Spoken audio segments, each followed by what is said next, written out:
ವಾಯುಗುಣವ ಸರ್ಪ ಬಲ್ಲದು, ಮಧುರ ಗುಣವ ಇರುವೆ ಬಲ್ಲದು. ಗೋತ್ರವ ಗುಣವ ಕಾಗೆ ಬಲ್ಲದು, ವೇಳೆಯ ಗುಣವ ಕೋಳಿ ಬಲ್ಲದು. ಇದು ಕಾರಣ ಮನುಷ್ಯ ಜನ್ಮದಲ್ಲಿ ಬಂದು ಶಿವ ಜ್ಞಾನವನರಿಯದಿದ್ದರೆ ಆ ಕಾಗೆ ಕೋಳಿಗಳಿಗಿಂದ ಕರಕಷ್ಟ ಕಾಣ ಕಲಿದೇವರ ದೇವ ಎನ್ನ ನುಡಿಗಳನ್ನು ಸ್ಮರಿಸುತ್ತಾ ಎಲ್ಲಾ ಶರಣಾರ್ಥಿಗಳನ್ನು ತಮ್ಮ ವಿಶಿಷ್ಟ ವಾಣಿಗಳಿಂದ ಸ್ವಾಗತಿಸಲಿದ್ದಾರೆ ಶ್ರೀಮತಿ ಶೋಭಾ ಬಿರಾದಾರ್ ಗುರುಮಾತೆಯವರು.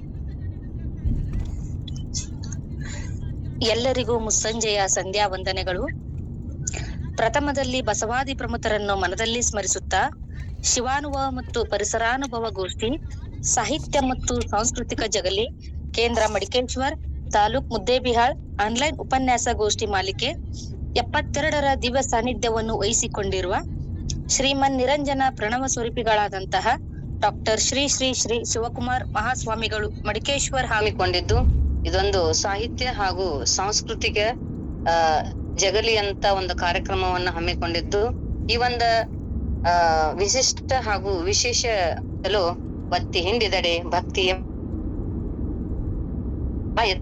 ಬಸವಣ್ಣನಿಂದ, ಸನ್ನಿಹಿತವು ಬಸವಣ್ಣನಿಂದ, ಗುರು ಬಸವಣ್ಣನಿಂದ, ಲಿಂಗ ಬಸವಣ್ಣನಿಂದ, ಜಂಗಮ ಬಸವಣ್ಣನಿಂದ, ಪಾದೋದಕ ಬಸವಣ್ಣನಿಂದ, ಪ್ರಸಾದ ಬಸವಣ್ಣನಿಂದ, ಅತ್ತ ಬಲ್ಲಡೆ ನೀವು ಹೇಳಿರೆ, ಇತ್ತ ಬಲ್ಲಡೆ ನೀವು ಕೇಳಿರೆ, ಬಸವ ಬಸವ ಬಸವ ಎಂದು ಮಜ್ಜನ ಕೆರೆಯದವನ ಭಕ್ತಿ ಶೂನ್ಯ ಕಾಣ ಕಲಿದೇವರ ದೇವ ಎಂಬ ಮಡಿವಾಳ ಮಾಚಿದೇವರ ಒಂದು ವಚನವನ್ನ ಆದಿಯಾಗಿ ಸ್ಮರಿಸುತ್ತಾ ಈ ಒಂದು ಸುಂದರ ಶುಭ ಸಂಜೆಯ ಕಾರ್ಯಕ್ರಮದಲ್ಲಿ ನಮ್ಮ ಹೆಮ್ಮೆಯ ಜಿಲ್ಲೆ ಆದಂತಹ ವಿಜಯಪುರ ಜಿಲ್ಲೆಯಲ್ಲಿ ನೂತನವಾಗಿ ತಾಲೂಕಾದಂತಹ ದೇವರ ಹಿಪ್ಪರಿಗೆಯಲ್ಲಿ ಜನಿಸಿದ ಶರಣ ಶ್ರೀ ಮಡಿವಾಳ ಮಾಚಿದೇವರ ಒಂದು ಜೀವನ ಚರಿತ್ರೆ ಹಾಗೂ ಅವರ ವಚನಗಳನ್ನ ಕುರಿತು ನಾವೆಲ್ಲರೂ ಈಗ ವರ್ತಮಾನದ ಶರಣರಲ್ಲಿ ಅತಿ ಶ್ರೇಷ್ಠ ಶರಣರು ಎಂದು ಹೇಳ್ಬೋದು.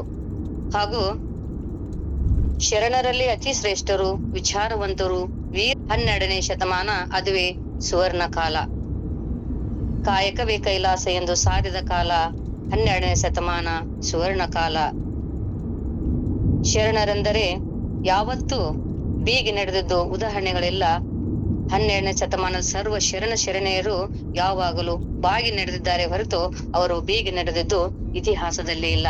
ಅಂಥವರ ಶರಣರ ಒಂದು ಜೀವನ ಚರಿತ್ರೆಯನ್ನ ಮತ್ತು ಅವರ ವಚನಗಳನ್ನ ನಾವು ಮೆಲುಕು ಹಾಕುವುದು ಇವತ್ತು ನಮ್ಮ ಒಂದು ಸೌಭಾಗ್ಯ ಎಂದು ನಾವು ಭಾವಿಸುತ್ತೇವೆ.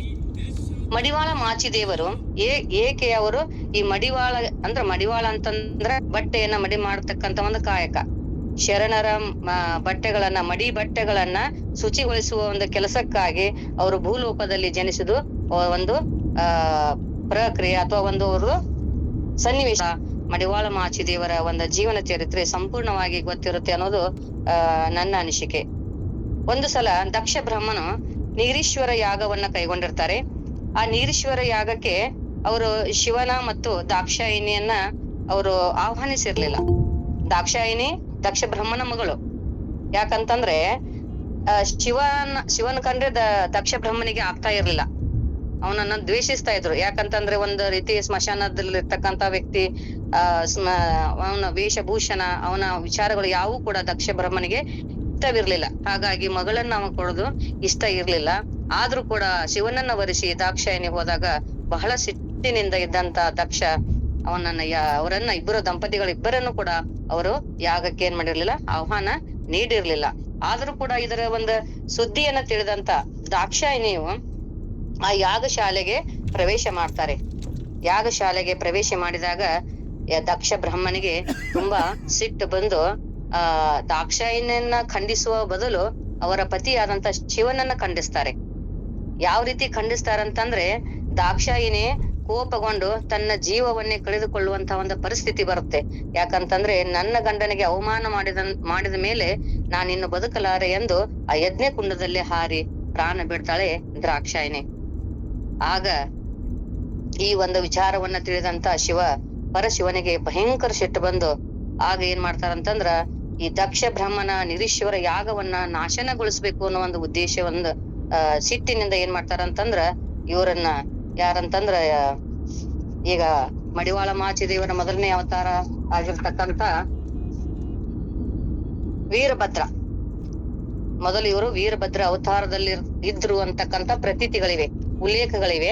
ಆ ಒಂದು ಉಲ್ಲೇಖದ ಅನುಸಾರ ಈ ಕಥೆಯಲ್ಲಿ ಬರ್ತಕ್ಕಂತ ವಿಷಯ ಇದು.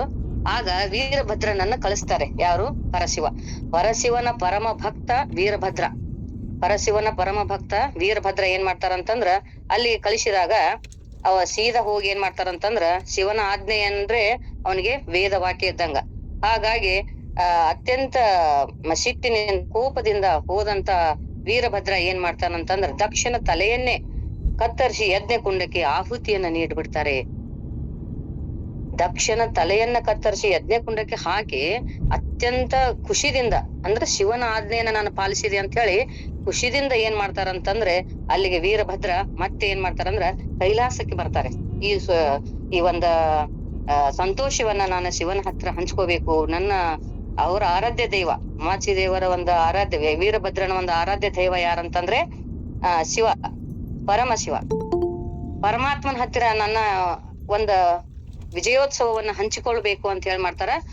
ಉತ್ಸಾಹದಿಂದ ಏನ್ ಮಾಡ್ತಾರ ಅಂತಂದ್ರ ಪರಶಿವನ ಸಭೆಯನ್ನ ನಡೆದಿರ್ತೆ. ಕೈಲಾಸಕ್ಕೆ ಬರ್ತಾರೆ ವೀರಭದ್ರ. ಆ ಕೈಲಾಸದಲ್ಲಿ ಆಗ ಶಿವ ಏನ್ ಮಾಡ್ತಿರ್ತಾನಂದ್ರೆ ಅಲ್ಲಿ ಒಂದು ಸಭೆ ನಡೆದಿರುತ್ತೆ. ಅನೇಕ ಅಲ್ಲಿ ಶರಣರು ಕೂಡ ಆ ಸಭೆಯಲ್ಲಿ ಪಾಲ್ಗೊಂಡಿರ್ತಾರೆ. ಹಾಗಾಗಿ ಆ ಸಭೆಯೊಳಗೆ ಬರ್ತಿರ್ಬೇಕಾದ್ರೆ ಅತ್ಯಂತ ಜೋರಾಗಿ ವೀರಾವೇಶದಿಂದ ಬರ್ಬೇಕಾದ್ರ ಅವನ ಉತ್ತರಿಯ ಶರಗು ಏನ್ ಮಾಡುತ್ತಂದ್ರ ಅಲ್ಲಿ ಶರಣರಿಗೆ ತಾಗುತ್ತೆ. ಉತ್ತರಿ ಶರದ ಅಂದ್ರ ಅವಾಗ ಕಾಲದಲ್ಲಿ ರಾಜರು ಹಿಂಗ ರಾಜ ಪೋಷಾಕವನ್ನ ಹಿಂಗ ಶಲ್ಯ ತರ ಹಾಕೊಂಡಿರ್ತಾರಲ್ಲ, ಅದಕ್ಕ ದಕ್ಷ ಬ್ರಹ್ಮನ ಒಂದು ರುಂಡವನ್ನ ತೆಗಿಬೇಕಾದ್ರ ಸ್ವಲ್ಪ ರಕ್ತ ಮೆತ್ಕೊಂಡಿರುತ್ತೆ ಅದಕ್ಕೆ. ಆ ರಕ್ತ ಮೆತ್ತಗೊಂಡಿರ್ತಕ್ಕಂತ ಅದು ಉತ್ತರೀಯ ಶರಗ ಶರಣರಿಗೆ ತಾಕಿ ಹಾಗೆ ಬರ್ತಿರ್ತಾರ. ಅವ್ರು ತಾಕಿದ್ದನ್ನ ಅವ್ರು ಗಮನಿಸಿರ್ಲಿಲ್ಲ, ಯಾರೋ ವೀರಭದ್ರ. ಹಾಗೆ ಬರ್ಬೇಕಾದ್ರೆ ಯಾಕಂತಂದ್ರ ಅವ್ನ ಖುಷಿ, ನಾನ ಶಿವನ ಆಜ್ಞೆಯನ್ನ ಪಾಲಿಸಿನಿ, ದಕ್ಷ ಬ್ರಹ್ಮನ ಕೊಂದಿನಿ ಅವ್ರಿಗೆ ಹೇಳ್ಬೇಕಂತಕ್ಕಂತ ಖುಷಿದಿಂದ ಹಾಗೆ ಬರ್ಬೇಕಾದ್ರ ಅದನ್ನ ಯಾರು ಗಮನಿಸಿರ್ತಾರಂತಂದ್ರೆ ಪರಮಾತ್ಮ ಪರಶಿವ ಗಮನಿಸಿರ್ತಾರೆ. ಅಂದ್ರ ಕಾಲಲ್ಲಿ ಕುಳಿತಂತ ವ್ಯಕ್ತಿಯನ್ನ ಅಂದ್ರ ಹೋಗನ ಕೆಳಗ ಕೊಳ್ಳಾನ ಲಿಂಗ ಕೆಳಗ್ ಬಿದ್ದಿತ್ತಲ್ಲ, ಅವಾಗ ಆ ಲಿಂಗ ದೇವ ಏನ್ ಮಾಡಿದ ಮನುಷ್ಯ ರೂಪ ತಾಳ ಎದ್ದು ನಿಂತು ಚಂದಯ್ಯನವ್ರಿಗೆ ಕರಿಲಿಕ್ಕತ್ತ.